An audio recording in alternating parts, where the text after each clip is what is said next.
சயின்ஸை பொறுத்த வரைக்கும் நிறைய கண்டுபிடிப்புகள் நாம் எதிர்பார்க்காமலேயே நிகழ்வது உண்டு. நம்ம எதையோ செய்வோம், பட் இன்னொன்று கிடைக்கும். இதுக்கு பேர் செரண்டிபிட்டி அப்படின்னு பேர். செரண்டிபிட்டி அப்படின்னா பை சான்ஸ். நிறைய கண்டுபிடிப்புகள் அது ஆக்சிடென்டல் டிஸ்கவரிஸ் அப்படின்னு சொல்லுவாங்க. எதையோ கண்டுபிடிக்கிறதுக்கு அவர் முயற்சி பண்ணிகிட்டு இருப்பார், ஆனால் வேற ஏதோ ஒன்று தட்டுப்படும். அவருக்கே அது ஆச்சரியமாக இருக்கும். இந்த மாதிரி கண்டுபிடித்த பொருட்கள் அறிவியல் உலகத்தில் நிறையா இருக்குது. உதாரணத்துக்கு பார்த்தீங்கன்னா, இந்த போடோ அப்படின்னு ஒருத்தர் இருந்தார். அவர் வாக் போயிட்டுருக்கிறாரு. இந்த திராட்சை கொடிகளில் இருக்கக்கூடிய பழங்களை சாப்பிட்றதுக்காக நரிகள் வரும். அந்த நரிகள் இந்த திராட்சையை சாப்பிடாமல் இருக்கிறதுக்காக என்ன பண்ணுவாங்கனாக்கா, இந்த துத்தநாக பொடி இருக்குது பாருங்கள், அதை இந்த திராட்சை செடி மேலே போடுவாங்க. அதை எங்கே போடுவாங்கனாக்கா, இந்த ஓரமாக இருக்கிற வளர்ந்துருக்குல்ல அந்த செடிகள் மேலே தான் போடுவாங்க. அதை பார்த்த உடனே ஒரு மாதிரி அலர்ஜி மாதிரி ஃபீல் பண்ணிவிட்டு நரிகள் வராது. இந்த போர்டை போகும்போது பார்த்தாரு, ஒரு திராட்சை தோட்டத்தில் எல்லா செடியுமே ஒரு நோயினால் அஃபெக்ட் ஆகிருந்தது. ஆனால் இந்த துத்தநாக பொடியை போட்டிருந்தாங்கல்ல, அந்த இடம் மட்டும் அஃபெக்ட் ஆகலை. இவருக்கு ஒரு ஆச்சரியம் ஏற்பட்டது. எதனால் இது இந்த மாதிரி ஆகிருக்கு அப்படின்னு சொல்லிட்டு உடனே அவர் என்ன பண்ணார், அந்த துத்தநாகத்தை எல்லாம் கலந்து அவர் ஒரு சின்ன பவுடரை கண்டுபிடிச்சி மற்ற இடத்துக்கும் தெளித்தார். அந்த நோய் வந்ததெல்லாம் சரியாக போயிடுச்சு. அந்த மிக்சருக்கு பேர் போடோ மிக்சர்னு பேர். ஏன்னா திராட்சையில் இந்த சில டிசீஸ்லாம் வராமல் இருக்கிறதுக்காக தெளிப்பாங்க. இது ஒரு ஆக்சிடென்டல் டிஸ்கவரி. இது மாதிரி நிறைய டிஸ்கவரி சயின்ஸில் ஆக்சிடென்டலாக நிகழ்ந்திருக்கு. ஆக்சிடென்டலாக நிகழ்ந்ததுன்னா அந்த வழியாக எத்தனையோ பேர் போனான். போடோ மட்டுமா போனார், எத்தனையோ பேர் போனாங்க. ஆனால் அவங்க எல்லாருக்கும் தோணலை. ஆனால் அந்த போடோவுக்கு மட்டும் ஏன் தோணுனது, இதுதான் கேள்வி. மற்றவங்கெல்லாம் அதை வெறுன பார்த்தாங்க, ஆனால் போடோ மட்டும்தான் அதை வியந்தார். ஒரு விஞ்ஞானிக்கு வியக்க வேண்டிய அவசியம் இருக்கிறது. உற்று நோக்குதல் வேறு, நோக்குதல் வேறு.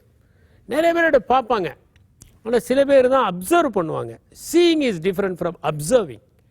அப்போ போடோ என்ன பண்ணார்னா அதை அப்சர்வ் பண்ணி பார்த்தார். இப்போ நீங்கள் பார்த்தீங்கன்னா, நம்ம இன்றைக்கி ரொம்ப முக்கியமாக பயன்படுத்தக்கூடிய ஒன்று எக்ஸ்ரே. எக்ஸ் அப்படின்னா என்னென்னா, ஒரு அசம்ஷன், தெரியாத ஒன்றுக்கு X, let us assume it as X. அப்படி தான் அதுக்கு எக்ஸ்ரேன்னு பேர் வந்தது.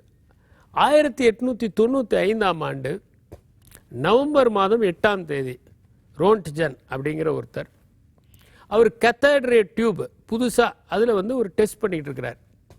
இப்போ திடீர்னு பார்த்தா ஒரு ஸ்க்ரீன் ஆஃப் லைட்டு எமிட் ஆகுது. அது கொஞ்சம் அதிசயமாக இருக்குது அவருக்கு. அப்போ என்னடா இது ஒரு வித்தியாசமாக ஒரு ஷிம்மரிங் லைட்டாக வருது அப்படின்னு சொல்லிட்டு இப்படி பார்த்துக்கிட்டே இருக்கார். அப்புறம் அவர் என்ன பண்ணார், அதில் டியூப் ஒன்றை பொறுத்துறதுக்காக இப்படி கையை வச்சு பார்த்தா அவருக்கு திடீர்னு அதிர்ச்சி. ஏன்னா கை எலும்பாக தெரியுது, எலும்பு மட்டும் தெரியுது. பார்த்தாரு, வைஃபை கூப்பிட்டாரு, நீ கை வையினாரு. அந்த அம்மா வச்சாங்க.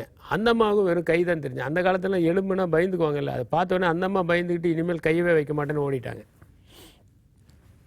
அப்புறம் அவர் சொன்னார், இது ஒரு புதிய ரேஸ் இதிலேருந்து வருது, ஸோ இதுக்கு எக்ஸ்ரேன்னு பேர் வைப்போம். என்ன ரேன்னு தெரியாதனால எக்ஸ்ரேன்னு பேர் வைப்போம் அப்படின்னு சொல்லி எக்ஸ்ரேன்னு பேர் வச்சார். எல்லாரும் சொன்னாங்க, உங்கள் பேரை வைங்க, ரோன்ட்ஜன் ரேஸ்னு பேர் வைங்கனார். வேணாம், இது எக்ஸ்ரேனே இருக்கட்டும் அப்படின்னு சொன்னார். அவருக்கு 1901 first Nobel prize for physics அது அவருக்கு கிடைச்சது. இந்த ரே கண்டுபிடிச்ச பிறகு தான் ஃபஸ்ட்டு வேர்ல்டு வாரில் புல்லட்லாம் பதிஞ்சிச்சுன்னா ரொம்ப ஈஸியாக அதை எடுக்கிறதுக்கு இது ரொம்ப உதவியாக இருந்தது. இது ஒரு ஆக்சிடென்டல் டிஸ்கவரி. கொஞ்சம் கவனிச்சோம்னா இதனால தான் இது நடக்குதா அப்படிங்கிற எண்ணம் ஏற்படும்.